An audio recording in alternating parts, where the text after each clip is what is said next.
Okay, to get started, I am going to begin by making a pie filling. Here I am using a 3.72 ounce package of instant vanilla pudding.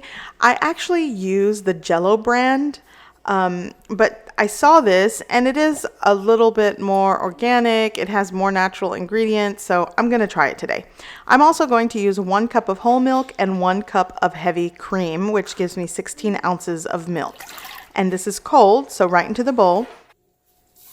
And now I'm going to empty the package of instant vanilla pudding. Now I'm using a hand whisk, but you definitely can use an electric mixer. I'm just going to mix this until everything is combined well and thick. Okay, so at this point, this seems to be very lumpy. It looks like lumpy oatmeal, but it does taste good. This is my first time trying this brand, so if you want something smooth and creamy, maybe try the Jello brand. Okay, so now I'm going to be adding around a ½ cup of sun butter.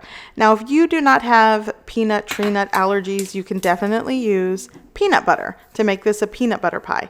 But this is the brand sun butter that we use in my house for my son Bo. This is something he can have that's allergy friendly. So I'm going to combine my lumpy vanilla pudding and my sun butter. And this pretty much is the pie filling. It is as easy as that. My son Bo has egg, peanut, tree nut allergies, so this pie filling definitely falls into something that he can have.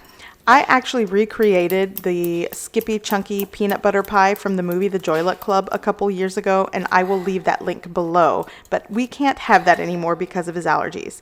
Okay, so again, my pie filling tastes fantastic, but it looks like lumpy oatmeal. But again, if you want something smooth and creamy, definitely go with the Jello brand like I did here. This is the Jello brand instant vanilla pudding mixed with the sun butter. And as you can see, it's a lot smoother and creamier, less lumpy. But if you want to avoid like artificial coloring and just other ingredients, then maybe go for something more natural. But it's up to you. I just wanted to give something new a try. Okay, so back to my lumpy, delicious hot mess of a pie filling, which, again, it's delicious, and that's all that counts. So this is as good as it's going to get for this brand of instant vanilla pudding. So now I'm ready for the pie shell. I am using a ready-made, ready crust shortbread pie crust. It's already ready-made, but you can definitely make your own like I did here. And this is just a basic pie dough recipe.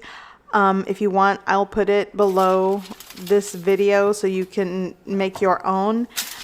This pie, you definitely can use the crust of your choice. You can crush some Oreo cookies, make a chocolate crust, a graham cracker crust.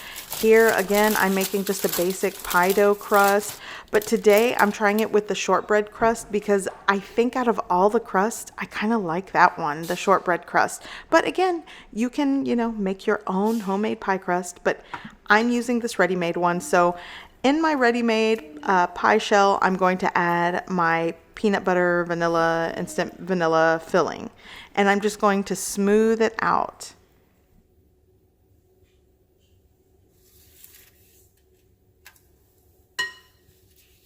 Okay, so this is as good as it's going to get. I'm going to set this in the fridge until I'm ready to use it again. In the meantime, I am going to work on my chocolate ganache that's going to go on top of this. So here I am adding 5 ounces of semi-sweet chocolate chips right into this bowl.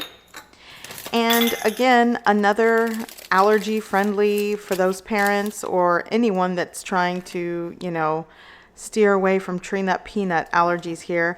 I am using this brand, which right on the package says peanut free, gluten free. So, that's an idea because I know sometimes when you deal with food allergies, sometimes brands are hard. Even though it's chocolate and doesn't have nuts in it, it could be processed in a facility that has nuts or tree nuts. So that is an option.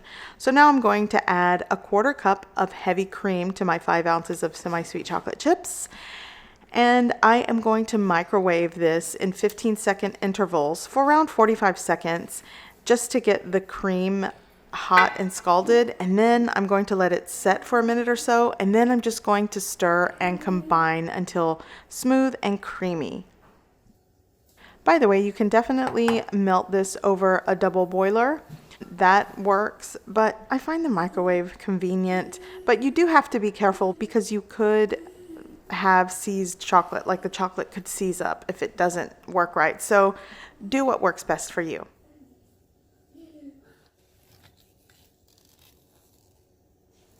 Okay, so my chocolate is completely melted, it's smooth, it's creamy, it's combined. So now I'm going to bring back my chilled pie and pour the chocolate all over the top. And then I'm going to smooth it out. Be sure to check the description below this video for all of the ingredients and measurements used in this recipe.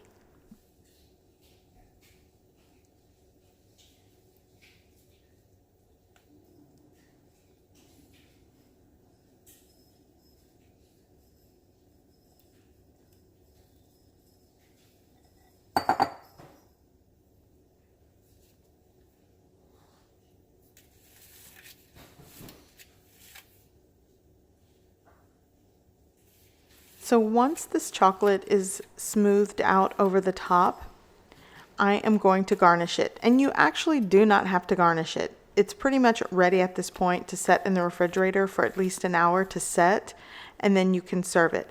I actually like to let this set in the refrigerator for 2 hours at least, overnight for best results. But I am going to garnish it with some roasted pumpkin seeds. Now, the original recipe, I like to use crushed peanuts or chopped peanuts, but obviously I can't do that now. So here I have just 1 cup of raw pumpkin seeds. And again, this is another allergy-friendly product. I will show you the brand that I'm using. I ordered this online. This is Gerb's, and it is non-GMO. It's vegan, raw pumpkin kernels. And it is top 10 allergen free.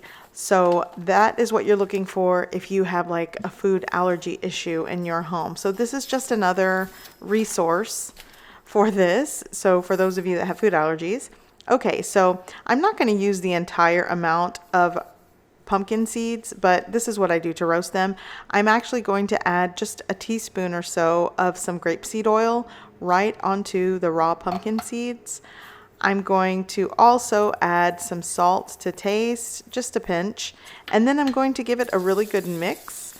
And then after I'm done mixing it and salting it, I'm going to put it on a lined baking sheet with parchment paper, and I'm going to spread them out in a single layer. And after I'm done spreading them out, I'm going to put them in a 425-degree Fahrenheit oven and roast them for 10 to 15 minutes. And then that's it. So I've already chopped them up. So now I'm ready to use them as a garnish. And again, this pie comes from a recipe that I used to make my husband. And I recreated the Skippy Chunky peanut butter pie from the movie The Joy Luck Club, which is one of my favorite movies. But in that recipe video, I actually made a homemade custard using egg and cream, and I used peanut butter to fold in it, and I also used some heavy whipped cream to fold into the filling, and it was delicious. But we cannot have peanuts in my house, so this is pretty much an alternative I came up with that my son could have, and it's just as delicious, and we love it. So this pie is done. I am going to set it in my refrigerator for at least 2 hours overnight for best results. And here is the other pie that I made not too long ago using my homemade crust, and that was just as delicious. But like I said, I used the Jello brand vanilla instant pudding in that one, and it was a lot smoother. But I'm going to serve this piece, and my son tried it. He licked the bowl, and he said he didn't care if it was lumpy. It tasted so good. So those are some ideas. So I certainly hope you guys give this recipe a try. I hope you like it, and thanks for watching.